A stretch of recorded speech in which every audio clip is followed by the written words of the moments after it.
Hello, this is the last episode of my Busa 7 series. As you can see, the car is now off the lift. It's actually next to the lift. The other cars are on there now. And I will go through the steps of what it took to actually get the car ready for the road, and you'll see part of the first test drive. Now, there's still some adjustments to do. There's a few details to finish off. There's some trim to add, but basically the car is done and it sounds awesome. So enjoy this video, and the next Busa 7 video will be of me using it either at the autocross or on the track. I'm now putting on the bonnet catches. What I've done is that I've measured 70 millimeters from the edge, and I've taped down the hood with gaffer tape, and similar on the other side. Then I took the bottom clamp and I measured 1 centimeter down. That will get us into the middle of the support bar. So it goes through the fiberglass into the frame behind it, and similarly wherever the bottom hole fits. This gives us a nice distance here, and then I just put the top catch part in, the hook in, and just drew where those holes lie. So what I'm going to do now is take the hood off. I'm going to measure where those holes are, make sure that they're all relatively even, and then drill and rivet the top catches in. So here I'm putting in the top clamps. You can see I've just got the rivet stuck in there, haven't pulled them down. And on the back, you can see I've got little washers there. Now they're there to stop the fiberglass from splitting. So the rivet will bulge out around it, but not into the fiberglass, and that's very important. I now have the hood attached. It's looking pretty good. I put some rubber stripping around the front and rear edges that you can just see peeking out along the top there, and that will just stop it from rubbing through the fiberglass. It's looking good. I'm just about to install the wiper motor and the washer. So starting with the wiper motor, this is the plate that I got from MK, and I've attached the motor to it. It needs some more rubber support in order to hold it. And what I've done, I've wanted to just see what the connectors individually do. So I believe this is the fast speed now. So I've just hooked it up to a power supply. I'll switch the power supply on.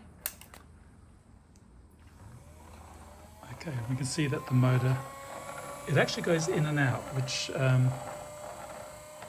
is fine. Okay, so now I need to try the other connector.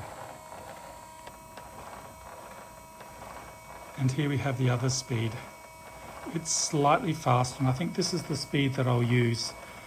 So now what I need to do is just put a connector on this. I want to get this plate done right. And test fit it into the car to make sure I've got enough clearance, and then I can think about where to put the actual connections to the individual wipers, where they need to go. So I've just been massaging the base plate for the wiper motor. What's important is that these holes here, which are the holes that I use to mount the windscreen, and the wiper plate are flat up against each other. We don't want to put any tension on the fiberglass on the other side. Similarly, down here, we need to get this down as far as possible. You can see there's still a bit of play here. Now this bottom edge will be bonded in, but I want to have it lying as flat as possible against the existing fiberglass. So I'm going to knock this down a bit, and that way it will sit down just that little bit further. Now I've got the wiper motor in place. You can see this is the drive, and I have to find out where the wiper boxes go. So that means turning it around and measuring it from the center line of the scuttle. So I'll do that now. Just test fitting the wiper motor. It fits under the scuttle just in front of the instruments. You can see that there's still enough room to get the firewall plate in there. This is the drive, so I think it's going to fit pretty well. So again, I just need to work out where those wiper boxes need to go. I've now marked out where I need to put the holes for the wiper boxes. So there's one there and one there. It is asymmetric. It's closer to the middle on the driver's side than it is on the passenger side. So let's put that in and see how we go. Okay, I've got it all mounted. It's a fairly greasy and tight business. There's a lot of movement in the motor because nothing is, it needs to be bonded in, but it seems to be working. So now I need to cut some tubes in order to space out, to protect the actual drive. And once I've done that, we can bond it, paint it, and install it in the car. Here we have the wiper motor installed. You can see there are solid bars between the wiper boxes and the motor itself. This protects the shaft, but also it provides a constant distance between the wiper bars, stops relative motion. So let's turn it on and have a look. So that you hear is that it's not greased. Also, you see that the wiper motor is actually moving. That will need to be tied down once we've got the base plate tied down, and you can see that the actual arms themselves are looking good and rotate. So now it's time to paint the plate and get it ready for bonding. Okay, the paint is dry on the wiper motor base plate, and I've bonded it in. So I've bolted in at the top and I've put sealant around all the edges and a lot around the bottom. So the idea is that this will hold the motor in, so when the motor torques around, it won't move as much. So we'll see how that goes. If necessary, I can put some more sealant in there, but there are big gaps obviously. So, but I think this is right. No, there's enough distance there to counteract the leverage that the motor puts in. So I'll let that bond overnight, and then tomorrow I can put it back into the car. Here we are with the motor installed, and as you can hear, it's rather smooth. So there's no strain. The actual rod is moving in the window, in the wiper boxes really well. I've greased everything up, and that looks really good. So now it's just a matter of installing it in the car. Here's the scuttle and the windscreen installed, and you can see how I've got the wiper connections going.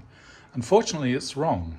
I don't know what I was thinking, but these things need to be angled in this direction so that the arms can go up parallel to the screen. So for all that effort, I have to now take it apart and change this. Fortunately, I think it's just a matter of changing these spaces on the inside and on the outside, and the mechanism underneath probably needs a slight adjustment so I can get it going, angling the other way. But it's just an example of, you've got an idea of in your head of how it should work, and then you get it all finished and you realize, that idea was incorrect. Now it's time to do an alignment. The first thing I want to do is just get the front A arms horizontal with the surface. You can see I've got a little gauge there on the left hand side of the car, and you can see it's reading 0.015 degrees. So it has to go down just a fraction more, and I'll do the same for the other side.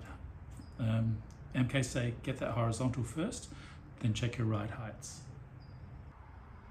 Now that I have the front lower wishbones on, horizontal to the ground, I'm going to check the camber on the front.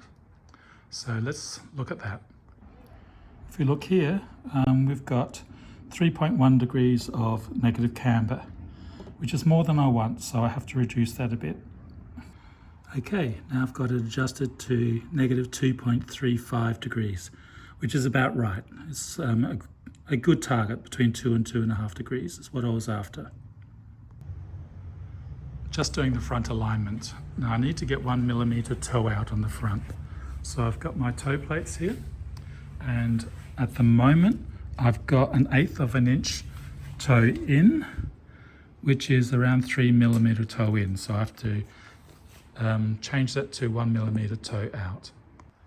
So what that means is taking the steering arm, undoing this joint here and just screwing out the universal joint. Unfortunately, we don't have left and right-handed threads on the steering arm, so it means you'd have to take this joint off. If we did have that, we could just twist it to move it in and out. But anyway, nevertheless, let's do that. Okay, this is the measurement for the toe out at the front.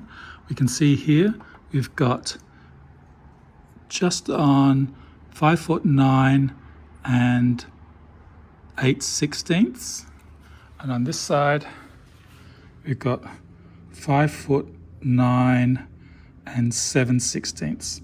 So that's 1/16 difference there. Actually, there, let's show you there. 1/16 is about 1.5 millimeters. So I needed 1 millimeter. That's about as best I can get, given the amount of adjustment is basically half a turn on the heim joint. So that's good. Okay, so we're just looking at the camber on the rear wheels, and we've got negative 1.15 at the moment, which is fine. And it's similar on the other side. So we're going to leave that for now. So now we have to work on the toe.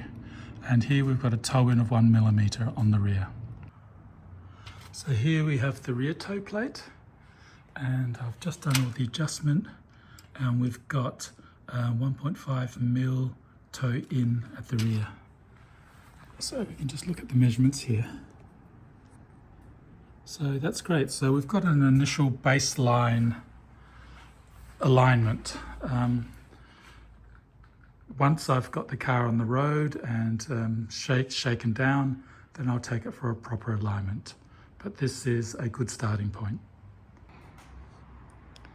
Okay, we've got all the coverings off the car.